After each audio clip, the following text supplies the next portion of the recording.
Hello everyone, welcome back to my YouTube channel once again. And আমি যেটো সিৰিজ আৰম্ভ কৰি আছিলোঁ পাৰ ভিডিঅ 10 কুৱেশ্যন সেইটো এটা নেক্সট এটা ভিডিঅ'লৈ সকলোকে স্বাগতম জনাইছোঁ। আমি সময় নষ্ট নকৰি আমাৰ ভিডিঅ'বিলাক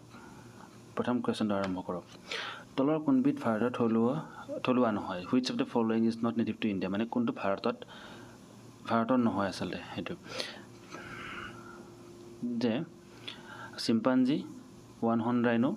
পিগমি হক এণ্ড লেপৰ্ড এইটো কোনটো নহয়? প্ৰথম আমি চাই যাওঁ ডিটেইলছত। Chimpanzee are native to Africa, এটা আফ্ৰিকাৰ হয়। One horn rhino, the one horn rhino is native to India. Okay, primarily found in Kaziranga national park, যিটো অসমত প্ৰাইমাৰলি পোৱা যায়। Pygmy hawk, the pygmy hog is native to India and is found in Assam, আৰু অসমত পোৱা যায়। এইটো pygmy হক মানে এইটো হ'ল এটা ওৱান কাইণ্ড অফ গাহৰিৰ মানে ভাগ এটা, ঠিক আছে। লেপৰ্ডটো হ'ল leopard are widely distributed in India and are native to the country, আৰু এইটো লেপৰ্ডটো ইণ্ডিয়াৰে হয়। তাৰমানে পটেটোছ নহয় আমাৰ পেৰুৰ হয়, এইটো চিলিছ লেটিন আমেৰিকান ৰিজনৰ হয়। Vanilla south and central American and Caribbean.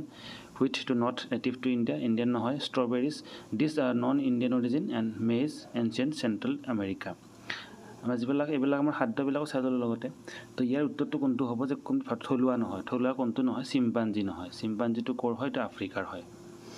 Next question আমাৰ আছে, আনুষ্ঠানিক ঘোষণা অনুসৰি ৰাষ্ট্ৰীয় বৃক্ষ কোনবিধ? যে which is officially the national tree of India? কোনবিধ ট্ৰীক নেশ্যনেল ট্ৰী বুলি কোৱা হয়? আমি অলপ বেলেগ হেৰি চাই যাওঁ। নেশ্যনেল ট্ৰী হ'ল আমাৰ বানিয়ান, যিটো আমাৰ বটগছ বুলি কোৱা হয়। এটা অপশ্যন নম্বৰ 2। লগতে আমি আৰু অলপ চাই লওঁ, নেশ্যনেল বাৰ্ড আমাৰ কি হয়? পিকক হয়, ময়ূৰ। নেশ্যনেল ফ্লাৱাৰ কি হয়? লটাছ, পদুম। নেশ্যনেল এনিমেল কি হয়? টাইগাৰ। নেশ্যনেল ছং কি হয়? Vande Mataram. National anthem Jana Gana Mana. National flag Tiranga. National sentence Satyameva Jayate. National fruit mango and national sport no specific sport. Okay, মানে এইটো আমাক কিছুমানে বহুতে হকী বুলি কয়, আচলতে হকী নহয়, বা হকীও নহয়, কাবাডীও নহয়। মানে এইটো নেশ্যনেল স্পৰ্ট আমাৰ নাই, কিন্তু হকীক বিশ্বাস কৰে কিন্তু নহয় আচলতে। আৰু কাবাডীক মানে নেশ্যনেল স্পৰ্ট বনাবলৈ ইচ্ছা কৰে, কিন্তু এতিয়ালৈ হৈ উঠা নাই। তো আমাৰ কোনটো স্পেচিফিক স্পৰ্ট নাই আমাৰ। Next question, who invented the কোডছ of Telegraph? যে কোনগৰাকী ব্যক্তিয়ে টেলিগ্ৰাফৰ আৱিষ্কাৰ কৰিছিল? টেলিগ্ৰাফৰ ক'ত আৱিষ্কাৰ কৰিছিল আচলতে? যে Benjamin Franklin, Samuel Morse, Albert Einstein and John Baird. কোনে টেলিগ্ৰাফৰ ক'ত আৱিষ্কাৰ কৰিছিলে? কোড অফ টেলিগ্ৰাফ, ঠিক আছে। আমি অলপ চাই লওঁ ডিটেইলছত যে Samuel Morse is known the inventor of the telegraph. Okay, আমি গম পালোঁ যে চেমুৱেল মৰ্ছে টেলিগ্ৰাফ আৱিষ্কাৰ কৰিছিল, নট কোড অফ টেলিগ্ৰাফ। চাই যাওঁ, পিছত হ'ব পাৰে। But others also' contributed to the development including Joseph Henry and Alfred Lewis Vail. হয়, চেমুৱেল মৰ্ছে আৱিষ্কাৰ কৰিছিল টেলিগ্ৰাফ, কিন্তু তাৰ লগতে আৰু কোনে সহায় কৰিছিল? জোচেফ হেনৰী এণ্ড আলফ্ৰেড লুইছে। One of the Morse greatest contribution to the telegraphy was Morse code of telegraph. Okay, মানে কোনে? চেমুৱেল মৰ্ছেই আমাৰ কোড অফ টেলিগ্ৰাফ আৱিষ্কাৰ কৰিছিলে। টেলিগ্ৰাফ আৱিষ্কাৰ কৰিছিল, লগতে কোড অফ টেলিগ্ৰাফ আৱিষ্কাৰ কৰিছিলে চেমুৱেল মৰ্ছে, ঠিক আছে। A system using dots and dashes to represent character in a text. মানে এটা কেৰেক্টাৰক কি বুলি কোৱা হয়? মানে ডট বা ডেছেদি মানে ৰিপ্ৰেজেণ্ট কৰা হয়। আমি ইয়াত যদি চাব যাওঁ, এইকেইখন আমাৰ কি হয়? কোড অফ টেলিগ্ৰাফ, ঠিক আছে। যে এইটো কি বুজায়? ডট আৰু এডাল স্পেচ, মানে এইটো কি বুজায়? ডট আৰু ডেছ, ঠিক আছে। আৰু বি হ'লে ডেছ আৰু ডট ডট ডট, তিনিটা ডট, সেনেকুৱা। এইটো মানে কেৰেক্টাৰ, মানে তেতিয়া কি হ'ব? ইফালৰ পৰা যেতিয়া চাউণ্ড দিব, তেতিয়া ইফালে মানুহজনে গম পাব যে কি আখৰ লিখিছে। এটা হ'ল এ লিখিব লাগে, তেতিয়াহ'লে এই মানুহজনে কি দিব? ডট দি কিনে স্পেচ দিব, তেতিয়া কি বুজি পাব যে এইটো এ লিখিছে। তেনেকুৱা তাৰমানে এইটো কোড হয়। তাৰপিছত আমি যদি আৰু বাকীকেইজনৰ বিষয়ে অলপ চাই লওঁ, নহয় জানো? আলবাৰ্ট আইনষ্টাইন কোন হয়? Won the Nobel prize for physics in 1921। 1921 Albert আইনষ্টাইনে কি পাইছিলে? এলবাৰ্ট আইনষ্টাইনে নোবেল প্ৰাইজ পাইছিলে। কিহৰ কাৰণে পাইছিলে? His experimentation of the photo electric effect. কেতিয়াবা আহে যে আলবাৰ্ট আইনষ্টাইনে কিহৰ কাৰণে নোবেল প্ৰাইজ পাইছিলে? যে photo electric effect. He is known for many invention and discoveries like the photo electric effect, the theory of general relativity, the relationship between mass and energy. আৰু বহুত কিবা কিবি ইনভেনশ্যনৰ কাৰণে তেখেতে ফেমাছ, যেনে হ'ল photo electric effect, theory of general relativity, relationship between mass and energy, এইবিলাকৰ কাৰণে তেওঁ বিখ্যাত। বেঞ্জামিন ফ্ৰেংকলিন এইটো কিহৰ কাৰণে বিখ্যাত? Among the influential intellectual of this time. তেখেতৰ সময়ৰ যিখিনি ব্যক্তি, তাতকৈ মানে তাৰ ব্যক্তিৰ মাজত এটা ইনফ্লুৱেঞ্চিয়েল ব্যক্তি হয় আৰু। যে founder father of the United ষ্টেটৰ founder father, A ড্ৰাফটাৰ and চাইনাৰ of the declaration of the independence. যে ইউএছৰ যিখন ডিক্লাৰেশ্যন অফ ইণ্ডিপেণ্ডেঞ্চ, সেইখন চাইন কৰা এটা আৰু ড্ৰাফ্ট কৰিছিল তেখেতে। And the first postmaster general, okay, ঠিক আছে। United ষ্টেটৰ first postmaster general. তাৰপিছতে হ'ল জন বাৰ্ড কোন হয়? He was the Scottish inventor, Scottish inventor, electrical engineer and inventor who demonstrated the world first live working television system on 26 January 1926. 1926 মানে প্ৰথম তাৰ কাৰণে লাইভ ৱৰ্কিং টিভিতে ডেমনষ্ট্ৰেট কৰিছিলে আৰু he is known as the father of television আৰু father of television কোন John Baird এটা আমাৰ যে who invented the code of telegraph কোন হ'ব স্যামুৱেল মৰ্ছ ঠিক আছে নেক্সট কোৱেশ্চন যে what is the full form of NEFA as Arunachal Pradesh was known earlier যে অৰুণাচল প্ৰদেশ পূৰ্বতে নেফা নামেৰে জনাজাত আছিল নেফাৰ পূৰ্ণ ৰূপটো কি যে north east frontier area north east frontier assembly north east frontier activity the north east frontier agency কোনটো হয় যে the full form of NEFA is north frontier agency okay north east এছটো হৈ গৈছে মোৰ ইয়াতে নৰ্থ ইষ্ট ফ্ৰণ্টিয়াৰ এজেঞ্চি এইটো হ'ল আমাৰ শুদ্ধ উত্তৰ 4 নম্বৰটো যে it was the political division of British India and letter in the Republic of India until 1972 মানে ব্ৰিটিছৰ সময়ত এটা মানে অসমখনক ভাগ ভাগ কিবা কিবি কৰিছিল ন অসমৰ পাৰ্টছ লৈ কিনে অৰুণাচল পাৰ্টছ লৈ কিনে প্ৰথমতে অৰুণাচল নাছিল প্ৰথম নেফা আছিল ন মানে ব্ৰিটিছৰ এটা ডিভিজন আছিল আৰু ব্ৰিটিছে ভাগ ভাগ কৰা এটা অঞ্চল আছিলে যে the north east frontier Agency NEFA originally known as the north east Frontier Tract প্ৰথমতে নৰ্থ ইষ্ট যিটো নেফা আছিলে প্ৰথমে যিটো নৰ্থ ইষ্ট ফ্ৰণ্টিয়াৰ ট্ৰেক্ট বুলিহে জনা গৈছিল পিছত চেঞ্জুকে নেফা হ'ল কাৰণ তাত আৰু কিছুমান মানে জেগা এড কৰা হ'ল তেনেকৈ নেফা হৈছে was one of the political division British ইণ্ডিয়াৰ সময়তে মানে এটা পলিটিকেল ডিভিজন মানে ভাগ কৰিছিল ন বহুতকেইটা যে অসমকে বহুতকেইটা ভাগত ভাগ কৰিছিল তেনেকুৱা এটা মানে সেই ভাগৰ এটা ভাগক মানে নেফা বোলা হৈছিলে and letter Republic of India until 20 January 1972 when it became the union territory of Arunachal Pradesh and some parts of Assam অসমৰ কিছুমান পাৰ্টছ আৰু অৰুণাচল কিছুমান পাৰ্টছ লগাই কিনে এইটো কি আছিলে প্ৰথম ৰিপাব্লিক অফ ইণ্ডিয়াৰ ইউনিয়ন টেৰিটৰি আছিলে 1972 লৈকে আৰু its administrative headquarter was Shillong until 1974 when it was transferred to Itanagar মানে 1974 লৈকে ইয়াৰ ৰাজধানী কোন আছিল ইটানগৰ আছিল শ্বিলং আছিলে আৰু সেইটো 1974 সেইটো ট্ৰান্সফাৰ কৰি ইটানগৰ লৈ যোৱা হৈছে 1974ত it received state status on 20 February 1987 আৰু অৰুণাচল প্ৰদেশে কেতিয়া পাইছিলে 1987ত পাইছিলে ষ্টেটাছ মানে ষ্টেটৰ ষ্টেটাছটো কেতিয়া পাইছিলে তাৰ আগলৈকে 1972ত কি পাইছিলে ইউনিয়ন টেৰিটৰি পাইছিলে UT And next question number is which of the following festival is mainly celebrated in Kerala? নিম্নলিখিত তলৰ কোনটো উৎসৱ মুখ্যতঃ কেৰালাত পালন কৰা হয় কোনটো উৎসৱ মুখ্যতঃ কেৰালাত পালন কৰা হয় যে দেৱালী ওনাম পোংগল আৰু লোহৰী কোনটো কৰা হয় আমি অলপ চাই লওঁ Diwali is the Hindu festival of lights. It symbolizes the spiritual victory of light over darkness, good over evil and knowledge over ignorance. The one of the main stories in Hindu mythology, Diwali is the day Lord Rama and his wife Sita and brother Lakshman returned to their homeland after 14 years of exile. মানে দিৱালী আমাৰ হিন্দুসকলৰ এটা ধৰ্মীয় মানে পোহৰৰ উৎসৱ বুলি কোৱা হয় যিটো মানে আমাৰ লাইট অভাৰ ডাৰ্কনেছ মানে আন্ধাৰৰ ওপৰত পোহৰৰ এটা উৎসৱ আৰু যে ভালৰ ওপৰত মানে বেয়াৰ ওপৰত ভালৰ দমন এণ্ড নলেজ অভাৰ ইগনোৰেঞ্চ আৰু জ্ঞানৰ ইগনোৰেঞ্চৰ ওপৰত মানে নলেজৰ দমন তেনেকুৱা আৰু এটা মেইন ৰিজন কি হয় যে আমাৰ কিছুমানে বিশ্বাস কৰে বা কয় যে ষ্টৰিজ যে হিন্দু মাইথলজি মতে দিৱালী পাতা হয় কেতিয়া যে মানে লৰ্ড ৰাম আৰু সীতা আৰু তাৰ ব্ৰাদাৰ লক্ষ্মণ যেতিয়া মানে 14 বছৰ বনবাসৰ পৰা ঘূৰি আহিছিল মানে ঘৰলৈকে তেতিয়া মানে পোহৰ উৎসৱ চবকে মানে তেওঁৰ ৱেলকাম কৰাৰ কাৰণে মানে সকলো পোহৰ পাতি কৰি কিনে তেখেতক স্বাগতম জনাইছিল সেইটো কাৰণে দিৱালী পাতা বুলি কোৱা হয় নেক্সট হ'ল Onam is the annual harvest and cultural festival related to Hinduism that is celebrated mostly by the people of Kerala okay তোমাৰ উত্তৰটো কোনটো হ'ব এতিয়া ওনাম কুৱেশ্যন নম্বৰ 5ৰ কোনটো এনচাৰ হ'ব 3 নম্বৰটো ওনাম হয় কেৰালাৰ ওনাম তো এইটো কি হয় হিন্দু এটা চেলিব্ৰেটেড এটা হেৰি আৰু এটা উৎসৱ যিটো মানে কি হয় হাৰ্ভেষ্ট মানে শস্য চপোৱাৰ সময়ত কালচাৰেল ফেষ্টিভেল যিটো অসমৰ ভোগালী বিহুৰ লগত ইয়াক তুলনা কৰা হয় আমাৰ ভোগালী বিহুটো সেনেকুৱা ন মানে শস্য চপোৱাৰ সময়ত যেতিয়া কৰা হয় সেইটো আৰু মষ্টলি কোনে কৰে কেৰেলাৰ মানুহখিনি কৰে এবাৰ হ'ল পোংগল কোনে কৰে Pongal is the harvest festival it is primarily celebrated in Tamil Nadu Andhra Pradesh Karnataka and Puducherry পোংগলটো কোনে কৰে আচলতে মেইনলি তামিলনাডুসকলে কৰে আহে কেতিয়াবা তামিলনাডুৰ কোনটো হয় আৰু কেৰেলাৰ কোনটো হয় মিলাবা আহে তো আমাৰ কি হয় ওনাম হ'ব আমাৰ কেৰেলা আৰু পোংগল হ'ব তামিলনাডু ঠিক আছে আৰু এইটো হাৰ্ভেষ্ট ফেষ্টিভেলে হয় Lohri festival is celebrated in Punjab and official holiday আৰু লোহৰীটো ক'ত হয় বিশেষকৈ পাঞ্জাবত হয় আৰু সেইটো সিদিনা অফিচিয়েল হলিডে থাকে সিহঁতৰ হাৰিয়ানা হিমাচল প্ৰদেশ এণ্ড জম্মু কাশ্মীৰ এণ্ড দিল্লীটো পালন কৰা হয় কাৰণ ওচৰে পাজৰে যিহেতু পাঞ্জাবৰ সেইকাৰণে এইখিনিতো কি হয় মানে পালন কৰা হয় আৰু লোহৰীটো নেক্সট কুৱেশ্যন আছে যে হু road the book Malgudi days যে মালগুৰি ডেজ কিতাপখন কোনে লিখিছিলে এইখন আমি ক'ত পাইছিলোঁ আমাৰ ইংলিছ মেজত যেতিয়া পঢ়িছিলোঁ ৰঙিয়া কলেজত তেতিয়া এইখন কিতাপ পাইছিলোঁ আমি পঢ়িবলৈ Malgudi Days R K Laxman R K Narayana K R Narayana R K Narayana and R K Pandit কোনে লিখিছিলে যে আৰ কে নাৰায়ণ অলপ চাই যাওঁ যে Rasipuram Krishnaswami Iyer Laxman R K I L Laxman মানে এইটো তাতে ফুল নামটো তাৰমানে Rasipuram Krishnaswami Iyer Laxman was an Indian cartoonist illustrator and humorist মানে তেখেতে কি হয় এটা কাৰ্টুনিষ্ট হয় আৰু তেখেতৰ এটা ফেমাছ হেৰি আছে কাৰ্টুন আছে যে কমন মেন বুলি কিনে কেতিয়াবা চাব পাৰে আৰ কে লক্ষ্মণৰ এটা কমন কেৰেক্টাৰ আছে কাৰ্টুনিষ্টৰ কমন মেন বুলি তাৰপিছত আহিল কচেৰিল ৰমান নাৰায়ণ যিটো আমাৰ কে আৰ নাৰায়ণ বুলি কোৱা হৈছে 2 নম্বৰত সেইটো এটা কে আৰ নাৰায়ণ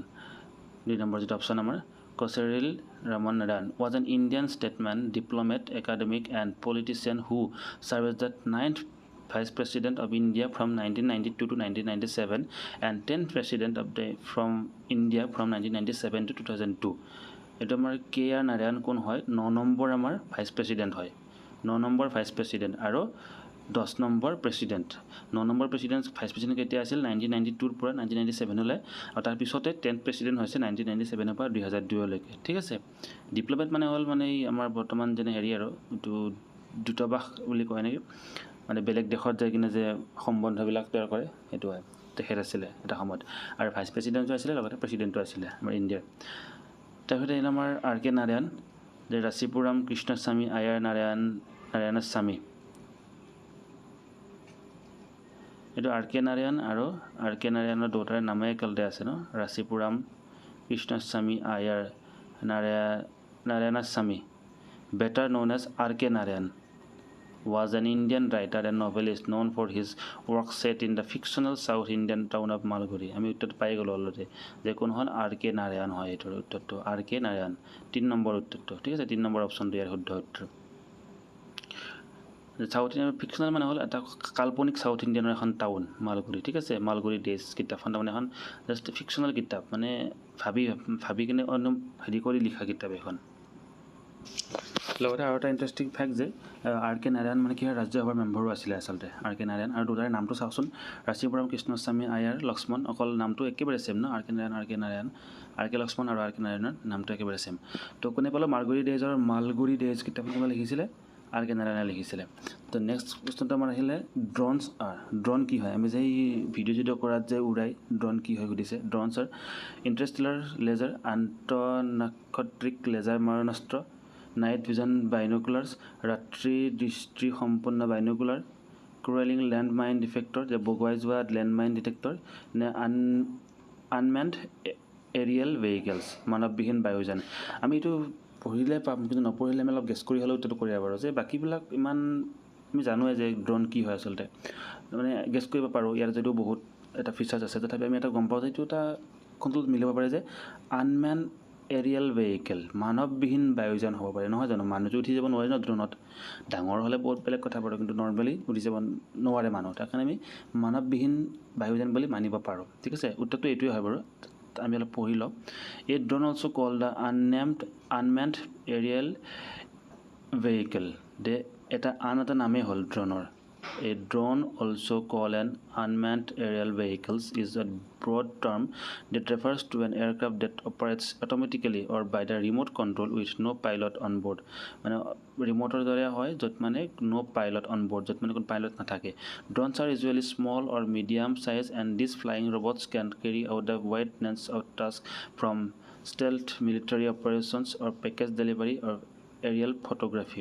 এৰ কিছুমানে কি হয় মিলিটাৰী অপাৰেশ্যনৰ কাৰণে বা কিছুমানে বস্তু ডেলিভাৰ কৰাৰ কাৰণে এই কৰা হয় যে ড্ৰোন যাক মানৱবিহীন বিমান বুলিও কোৱা হয় ই এটা বহল শব্দ যিয়ে স্থায়ত্বশাসিতভাৱে বা ৰিমোট কণ্ট্ৰোল স্থায়ত্বশাসিত মানে কি কৈছে অটোমেটিক্যালি ইয়াত ট্ৰান্সলেট কৰিলে এনেকুৱা হয় বাৰু ৰিমোট কণ্ট্ৰোল দ্বাৰা চলি থকা বিমানক বুজায় য'ত কোনো পাইলট নাথাকে ড্ৰোন সাধাৰণতে সৰু বা মজলীয়া আকাৰৰ হয় আৰু এই উৰণীয়া ৰবটবোৰে চুৰিকাঘাত সামৰিক অভিযানৰ পৰা আৰম্ভ কৰি পেকেজ ডেলিভাৰীলৈকে আকাশী ফটোগ্ৰাফীলৈকে বহুতো কাম কৰিব পাৰে আমি যাই নহয় ড্ৰোন উৰাই যে ফটোবিলাক লয় ভিডিঅ'বিলাক লয় এইবিলাকৰ কথা কৈছে যে আমি এতিয়া গেছ কৰি আমি পঢ়িলে পাম বাৰু কিন্তু নপঢ়িলে এইবিলাক বস্তু মানে সহজত পোৱা নাযায় বহুত ভিতৰৰ নলেজবোৰ এইবিলাক তো আমি এইটো গেছ কৰি কিনে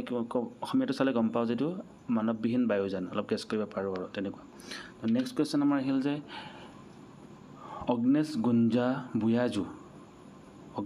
Gunja Bojaxhiu has been popularly known as মানে এই নামটো কাৰ মানে নাম আৰু যে এই নামটোক মানে পপুলাৰলি কি নামেৰে জনা যায় সেনেকুৱা হেৰিটো অতি জনপ্ৰিয় নামটো কি যে মীৰাবেন অৰুন্ধতী ৰয় মাদাৰ টেৰেছা নে চিষ্টাৰ নিবেদিতা কাৰ মানে এইটো আচল নাম আৰু এনেকুৱা হ'ব যে আমি যদি চাওঁ যে Agnes Gonxha Bojaxhiu better known as Mother Teresa আমি উত্তৰটো পাই গ'লোঁ যে এইটো হ'ল 3 নম্বৰ ইয়াৰ উত্তৰটো মাদাৰ টেৰেছাৰ আচল নাম এইটো was an Albanian Indian Catholic nun and founder of the Missionaries of Charity এইটো কোন হয় এলবেনিয়ান ইণ্ডিয়ান কেথলিক নান হয় মানে ইণ্ডিয়াত থাকিছে পিছত জন্ম পাইছে ইয়াতে ইণ্ডিয়াত বহুত বছৰ থাকিছে সেইকাৰণে ইণ্ডিয়ান বুলিও কয় এণ্ড কেথলিক নান হয় য'ত founder of the Missionaries of Charity Mother Teresa received several honours including the 1962 Ramon Magsaysay peace prize and 1979 Nobel peace prize আৰু তেখেতে নোবেল পিচ প্ৰাইজো পাইছিলে মানে শান্তি নোবেল বঁটা পাইছিলে 1979ত ঠিক আছে আৰু যিটো আমাৰ 90ত এণ্ড ৰমন মেগছেছি পিচ প্ৰাইজো পাইছিলে 1962ত পাইছিলে এইটো অ'কে নেক্সট আহিল আমাৰ যে নেক্সট আমাৰ আহিল মেডেলিন স্লেট কোন হয় was known as the Mirabehn okay or Mirabehn এইটো কোন হয় কাৰ মীৰাবেনৰ কেতিয়াবা আহিব পাৰে মীৰাবেন এতিয়া বাৰু মাদাৰ টেৰেছাৰ আহিলে নেক্সট মীৰাবেনৰ আহিব পাৰে মীৰাবেনৰ আচল নামটো কি হয় আচলতে মেডেলাইন স্লেট হয় আচল নামটো ঠিক আছে যে Gandhi gave her the name of মীৰাবেন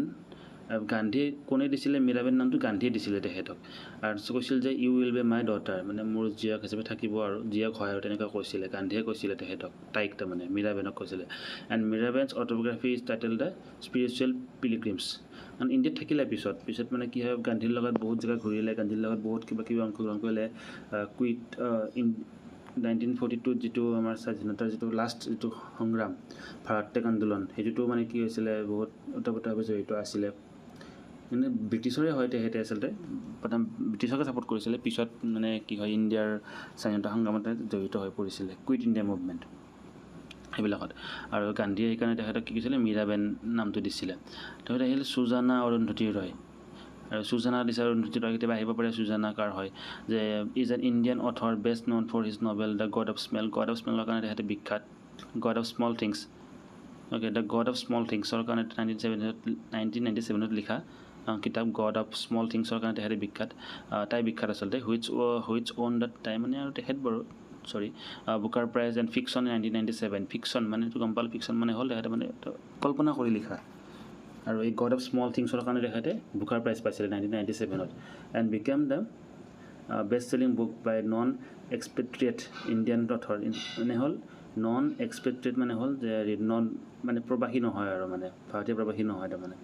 non প্ৰবাসী এইটো এটা অথৰ হিচাপে তেখেতে পাইছিলে এনেকুৱা she is also' a political activities involve in human rights and environmental cases কিছুমান মানে হিউমেন ৰাইটছ বা এনভাইৰমেণ্টেল কেছেছত কি কয় ইনভলভ থাকে পলিটিকেল এক্টিভিটি হিচাপে আৰু she was awarded 2024 PEN Pinter Prizes 2024 তেখেতে পেন প্ৰিণ্টাৰ প্ৰাইজ তেখেতে পাইছে এইবাৰ Arundhati Roy was born in Shillong Meghalaya India শ্বিলঙত জন্ম পাইছে মেঘালয় ইণ্ডিয়াত ঠিক আছে তাৰপিছত আহিল চিষ্টাৰ নিবেদিতা কোন হয় was born in the Irish teacher author social activities school founder and disciple of the Swami বিবেকানন্দৰ শিষ্য আছিলে she spent her childhood and early youth in the আয়াৰলেণ্ডত কটাইছিলে আৰ্লি যিটো চাইল্ড তাই she was engage to marry Welsh youth but he died soon after their engagement তাই এটা হেৰিৰ লগত বিয়া হ'ব ইচ্ছা কৰিছিল এংগেজমেণ্ট কৰিছিলে ৱেলছৰ ইয়থৰ লগত বাট he died soon after their engagement আৰু এংগেজমেণ্ট হোৱাৰ পিছতে সি মৰিছিলে Swami Vivekananda gave her name Nivedita meaning dedicated to god আৰু তেখেতক নামটো কোনে দিছিলে চিষ্টাৰ নিবেদিতা বুলি কিনে স্বামী বিবেকানন্দই দিছিলে আৰু তাৰ মিনিংটো কি হয় নিবেদিতা মিনিংটো যে গড ডেডিকেটেড টু গডলৈ উৎসৰ্গা কৰা তেনেকুৱা নেক্সট কুৱেশ্যন আহিল the male lead role in which movie was played by Jubin Garg? যে জুবিন গাৰ্গে কোনখন বোলছবিত মুখ্য অভিনয় কৰিছিলে mission China mission Kashmir mission Chennai mission Kabul আমি সবে জানো যে মিছন চাইনা হয় উত্তৰ অলপ চাই যাওঁ Mission China is a 2017 Indian Assamese language action drama film directed by Zubeen Garg and produced by Garima Saikia Garg as well as Zubeen Garg himself under the banner of the I creation production under এখন বনোৱা আছিলে directed by Zubeen Garg written by Zubeen Garg and Zubeen Garg as colonel Goswami লিখিছেও তেখেতে director কৰিছে তেখেতে আৰু তেখেতৰ কেৰেক্টাৰটো কি আছিল কৰ্ণেল গোস্বামী আৰু ৰিলিজ ডেট কেতিয়া আছিলে 8 ছেপ্টেম্বৰ 2017 ৰিলিজ হৈছিলে বাজেট আছিলে 2 কৰোৰ আৰু বক্স অফিচ পাইছে 6 কৰোৰ মানে 4 কোটি টকা লাভ হৈছে আৰু এটা তাৰপিছত নেক্সট কোৱেশ্চনটো আমাৰ last question they in the following list who was a football player নিম্নোক্ত তালিকাত থকা কোনগৰাকী ফুটবল খেলুৱৈ আছিল আমাক সুধিছে যে ইয়াৰে কোনগৰাকী ফুটবল খেলুৱৈ আচলতে যে গিলবাৰ্টছন চাংমা এণ্ড কাৰ্ফিউ ৰয় টাইবন নেছা এণ্ড মিঠু বৰুৱা কোনটো আচলতে ফুটবল খেলুৱৈ আমি গোটেইকেইটা অলপ চাই লওঁ যে Gilbertson Sangma is a former Indian football আমি গম পাই গ'লোঁ কোনটো হয় অপশ্যন টু এৰ শুদ্ধ গিলবাৰ্টেনছন তথাপি আমি গোটেইকেইটা চাই লওঁ football he played as a striker Sangma was regarded as the man with golden boot by the leading daily Hindustan Times because of his skill মানে হিন্দুস্তান টাইমছে তেখেতক মেন উইথ গল্ডেন বুট বুলি কৈছিল তেখেতৰ স্কিলৰ কাৰণে স্কিল এগিলিটি এণ্ড ষ্টেমিনাৰ কাৰণে প্লেচ অফ বাৰ্থ ক'ত জন্ম পাইছিলে আচলতে ডিব্ৰুগড় অসমত জন্ম পাইছিলে কিন্তু তেখেতে যেতিয়া ষ্টেট লেভেল খেলিছিল ষ্টেট লেভেলত তেখেতে গোলাঘাটক ৰিপ্ৰেজেণ্ট কৰিছিলে আৰু তাৰপিছতে তেখেতে পটককৈ মানে ইণ্ডিয়ান টিমতো ছিট পালে এনেকুৱা আৰু মানে ফেমাছ হৈ গ'ল পটককৈ স্কিল থকাৰ কাৰণে তেখেতে হ'ল যে শ্ৰী কাৰ্ফিউ ৰয় এইটো secretary Assam table tennis association মই মানে যেতিয়া চাৰ্চ কৰিলোঁ বা অলপ চালোঁ যে এইটো কাৰ্ফিউ ৰয়টো অকল মই ইয়াৰ লগতে জড়িত পালোঁ আৰু ভাবিলোঁ যে তেখেতৰে নাম চাগে কাৰণ এইটো অসম যিহেতু অসম টেবল টেনিছ সন্থাৰ যিহেতু ছেক্ৰেটাৰী এইটোৱে চাগে নামটো হ'ব বা বেলেগ যদি আছে এইটোৰ বিষয়ে একেটা বিষয়ে মই নাজানো বাৰু আপোনালোকে যদি জানে জনাবচোন বাৰু মোক ঠিক আছে কাৰ্ফিউ ৰয় কোন হয় আচলতে আৰু মোৰ প্ৰনাউন্সিয়েশ্যনটো ভুল হ'ব পাৰে বাৰু যদি ভুল আছে ক্ষমা কৰি দিব আছাম টেবল টেনিছ এছ'চিয়েশ্যনৰ ছেক্ৰেটাৰী হয় আৰু Tayabun Nisa কোন আমি চালো is an Indian former athlete. She has been known for her performance when she broke a national record in discus throw in 1974 and also represented the country in several international events. She was born in Thayali in Shivsagar. জন্ম Thayali হয় বাৰু Thayali in শিৱসাগৰত জন্ম পাইছিলে Sivasagar district in Assam India okay ই 97 মানে তেখেতে ক'ত জন্ম পাইছিলে আমাৰ শিৱসাগৰৰে হয় ইণ্ডিয়া অসমৰ হয় আৰু ভাৰতৰ হৈ খেলিছে আৰু নেশ্যনেলতো বহুত নেশ্যনেল ৰেকৰ্ড এটা ভাঙিছে ডিছকাছ থ্ৰ'ত 1974 মানে কিমান 12 বছৰৰ ৰেকৰ্ড এটা ভাঙিছে 12 বছৰত নহয় দেই 12 বছৰৰ ৰেকৰ্ড এটা ভাঙিছে মানে জয়পুৰত যেতিয়া হৈছিলে তেতিয়া কি হৈছে তেখেতে 29.32 মিটাৰ ডিছকাছ থ্ৰ' কৰিছিলে আৰু সেই ৰেকৰ্ডটো 12 বছৰ ধৰি কিনে আছিলে আৰু সেইটো তাই ভাঙিছিলে আৰু এই যিটো ষ্টৰিটো ন এই টায়াবুন নিচাৰ যিটো ষ্টৰি সেইটো ষ্টৰি মানে বেয়া লাগে প্ৰথমতে তেখেতে প্লেয়াৰ নাছিলে তেখেতে মানে কি হয় যেতিয়া স্কুলত হওক বা গাঁৱত যিবিলাক খেলাবিলাক হয় তেতিয়া মানে কি হয় পুৰস্কাৰ দিলে মানে পুৰস্কাৰ হিচাপে চকলেট দিয়া আছিলে আৰু সেই চকলেট পোৱাৰ মানে আশাতে তেখেতে মানে আৰু কষ্ট কৰি মানে খেলবিলাকত মানে পুৰস্কাৰ জয় হ'ব বিচাৰিছিলে আৰু তেতিয়াৰ পৰা কি হ'ল যে মানে এটা আনন্দ এটা পাই গ'ল পুৰস্কাৰৰ ক্ষেত্ৰতে মানে এটা মনোভাৱ সলনি হৈ গ'ল যে মানে মন ভাল লগা হৈ গ'ল তাই পুৰস্কাৰ পালে আৰু সেইটোৱে মানে তাইক মটিভেট কৰা হ'ল আৰু তেনেকৈ তাই বিখ্যাত হৈ গ'ল ষ্টৰিটো ভাল লাগে মানে দুখ লাগে আচলতে মানে সৰুতে মাক দেউতাক ঢুকাই গৈছে তেনেকুৱা এটা মানে কাহিনীটো পঢ়ি চাবচোন অলপ মাৰি কিনে টায়াবুন নিচা ষ্টৰিটো তেওঁ হ'ল মিঠু বৰুৱা লাষ্টতো 4 নম্বৰ মিঠু বৰুৱা অসমৰ এগৰাকী প্ৰাক্তন ৰাষ্ট্ৰীয় সাঁতোৰবিদ হয় প্ৰাক্তন ৰাষ্ট্ৰীয় 3 বছৰ বয়সতে দীঘলীয়া পুখুৰী দুপাৰ সাঁতুৰিবলৈ সক্ষম হোৱা মিঠু বৰুৱাই 50 মিটাৰ ফ্ৰীষ্টাইল শাখাত ৰাষ্ট্ৰীয় ৰেকৰ্ড গঢ়াৰ লগতে আন্তঃৰাষ্ট্ৰীয় পৰ্যায়ত বিশেষ খ্যাতি লাভ কৰিবলৈ সক্ষম হৈছিলে 3 বছৰ বয়সতে তেখেতে দীঘলীয়া পুখুৰী দুপাৰ সাঁতুৰি পাৰ হৈছিলে অলপ মানে সাহসী আছিলে আৰু আন্তঃৰাষ্ট্ৰীয় ৰাষ্ট্ৰীয় দুটা পৰ্যায়তে বহুত ৰেকৰ্ড মানে হেৰি হৈছে লাভ কৰিছে তেওঁ এছিয়ান চেম্পিয়নশ্বিপ আৰু চাফ গেমছত ভাৰতক প্ৰতিনিধিত্ব কৰিছিল 1993 হংকঙত অনুষ্ঠিত 7ম এছিয়া পেচিফিক চেম্পিয়নশ্বিপত মিঠু বৰুৱাই ভাৰতলৈ হৈ 2টা সোণৰ পদক 2টা ৰূপৰ পদক আৰু এটা ব্ৰঞ্জৰ পদক লাভ কৰে 1998 চনত মিঠু বৰুৱাই সাঁতোৰৰ কেৰিয়াৰ সামৰণি কৰে আৰু এইটো কোন জানেনে আপোনালোকে মিঠু বৰুৱা কোন হয় মোক কমেণ্ট কৰি জনাবচোন এইটো ইম্পৰ্টেণ্ট কাৰোবাৰ মানে মাক হয় কোনোবা এনেকুৱা এজন মানুহ যি অসমৰ পৰা এতিয়া অলপ কেইদিনমান আগতে বহুত ফেমাছ হৈ উঠিছিলে তেখেতৰ মাক হয় আচলতে ঠিক আছে আৰু এটা ইণ্টাৰেষ্টিং কথা যে টেয়াবুদ্দিন নিছা এটি কি হয় অসমৰ মানে প্ৰথম মেডেল পোৱা মহিলা ঠিক আছে টেয়াবুদ্দিন নিছা পঢ়িলে কাৰণে পাই যাব তো এইখিনি আছিলে আমাৰ আজিৰ 10টা কুৱেশ্যন আপোনালোকে কেনেকৈ পালে মোক নিশ্চয় জনাব আৰু এইকেইখন যদি লাগে তেতিয়াহ'লে মই ক্লিয়াৰ কৰি দিছোঁ আপোনালোকে আকৌ স্ক্ৰীনশ্বট মাৰি ল'ব পাৰে আপোনালোকে স্ক্ৰীনশ্বট মাৰি ল'ব পাৰে লাগিলে এটা প্ৰশ্ন নহয় এটা প্ৰশ্ন হৈছে আমি 4-5টা আমি অপশ্যন গোটেই ডিছকাছ কৰি গৈছোঁ মই এদিন কৈছোঁৱেই আমি অলৰেডি 25 মিনিটত আমি 10টা কুৱেশ্যন আচলতে 40টা কুৱেশ্যন পঢ়িলোঁ এনেকুৱা নহয় যে এটা কুৱেশ্যনৰ পৰা আৰু বেলেগ কুৱেশ্যন নাহে তুমি বেলেগ অপশ্যনৰ পৰা বেলেগ কুৱেশ্যন আহি যাব পাৰে তুমি গোটেইখিনি জানি থোৱাটো ভাল আচলতে এইখিনিয়ে কিবা ভুল হ'লে শুধৰণি কৰি দিব সেইটোৱে thank U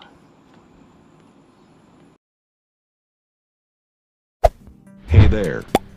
Subscribe to my channel. And also press this bell icon.